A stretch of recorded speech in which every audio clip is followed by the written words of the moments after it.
question que je me propose de poser tout de suite, c'est de savoir pourquoi les Indiens adoptent surtout des filles.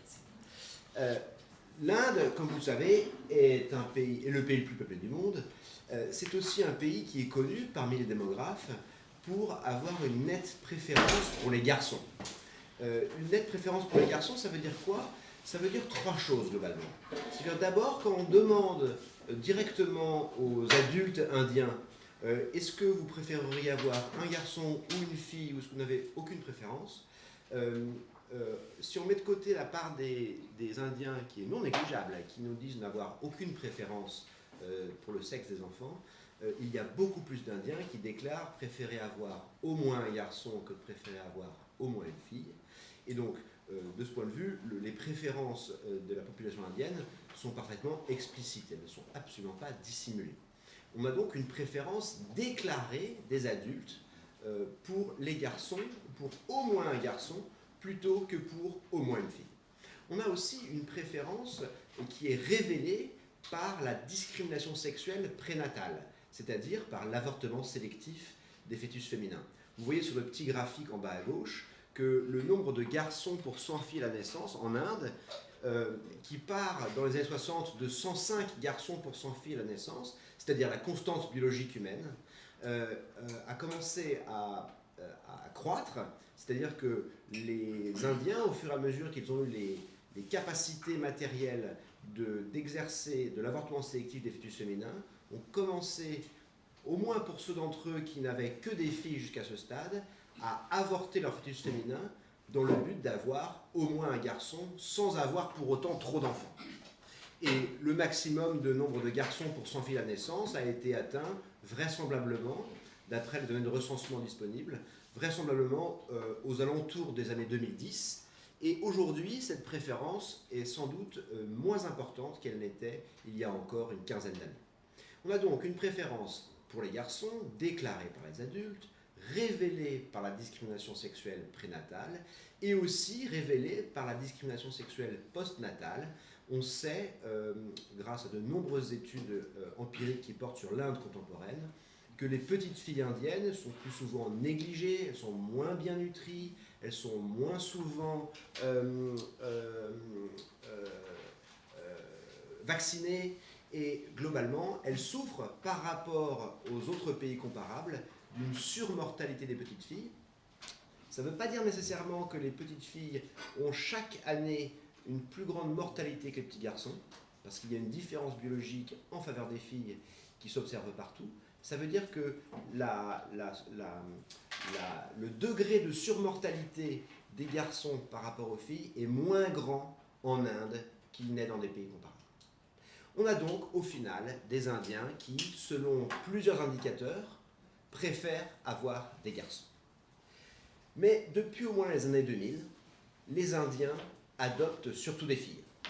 Alors, le contexte indien de l'adoption, c'est un contexte dans lequel, comme dans beaucoup de pays en développement, ou peu développés, les adoptants sont des couples stériles de la bourgeoisie urbaine qui se tournent vers l'adoption en dernier recours, c'est-à-dire après avoir essayé non seulement de concevoir, mais aussi des recours à l'aide médicale à la procréation divers et variés, et qui, face à l'échec de ces diverses procédures, se tournent en dernier recours, la mort dans l'âme, vers l'adoption.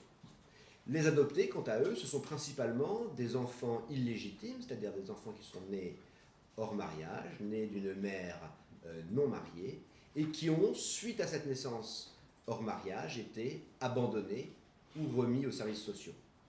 Dans ce contexte, que j'espère avoir brossé à grands traits de façon suffisamment claire pour savoir de quoi on parle, on observe que la part des adoptés nationaux en Inde, c'est-à-dire la part des bébés indiens adoptés par des adultes indiens, qui sont des filles, tourne aux alentours de 2/3.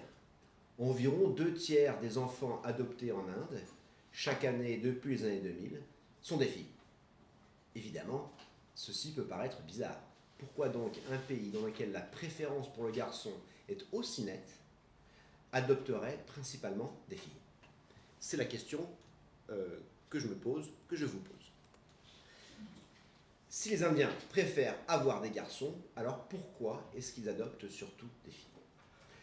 Pour répondre à cette question, j'ai examiné les données administratives sur les adoptions en Inde, des données qui sont publiques, des données agrégées, qui sont publiquement disponibles sur le site de l'administration indienne, qui s'occupe des adoptions, qui s'appelle la CARA, C-A-R-A, et des analyses que j'ai pu mener, qui sont des analyses statistiques, mais de nature extrêmement peu sophistiquée.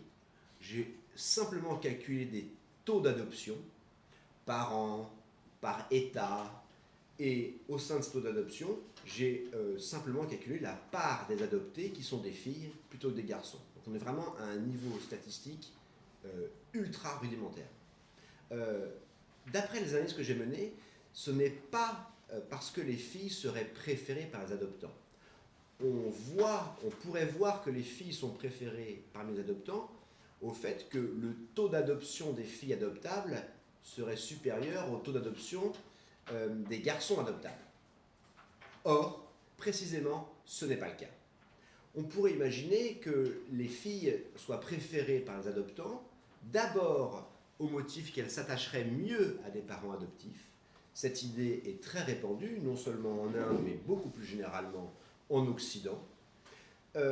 On pourrait imaginer que les filles soient préférées aux garçons, au moins à l'adoption, sinon en filiation biologique, au motif que pour avoir été abandonnés, des garçons ont dû avoir de lourds problèmes de santé, sans quoi on n'abandonne pas son fils. On peut abandonner sa fille en cas de grandes difficultés financières, on n'abandonne pas son fils, sauf s'il a un problème de santé majeur. Ou on pourrait imaginer que les filles seraient préférées par les adoptants au motif qu'adopter une fille enverrait de la part des adoptants un signal de modernité et de statut.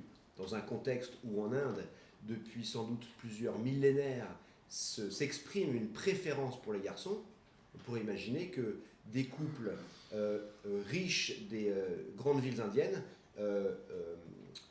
enverraient un signal de distinction, de modernité, de statut en préférant les filles. Ce n'est pas vraisemblablement ce qui se passe, puisqu'encore une fois, le taux d'adoption des filles adoptables n'est pas supérieur au taux d'adoption des garçons adoptables. Et donc c'est plutôt, si les Indiens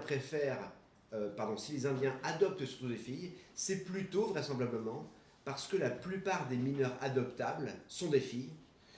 Et pourquoi la plupart des mineurs adoptables sont des filles? Parce que la plupart des enfants abandonnés restent des filles. La situation dans laquelle on se trouve, en fait, c'est que si les Indiens adoptent surtout des filles, ce n'est donc pas vraisemblablement parce qu'ils préféreraient adopter des filles, chose qu'on observe dans des pays depuis bien longtemps, comme aux États-Unis, où là, il s'exprime une claire préférence pour adopter des filles plutôt que des fils. Ce n'est pas la situation qu'on observe en Inde. La raison pour laquelle les Indiens adoptent surtout des filles, c'est plutôt parce que la plupart des enfants adoptables sont des filles, parce que la plupart des enfants abandonnés sont des filles. Autrement dit, si on veut résumer tout ça en une phrase un petit peu contre-intuitive, on peut dire que si les adoptants indiens adoptent surtout des filles, c'est parce que la plupart des parents continuent de préférer les garçons. Je vous remercie.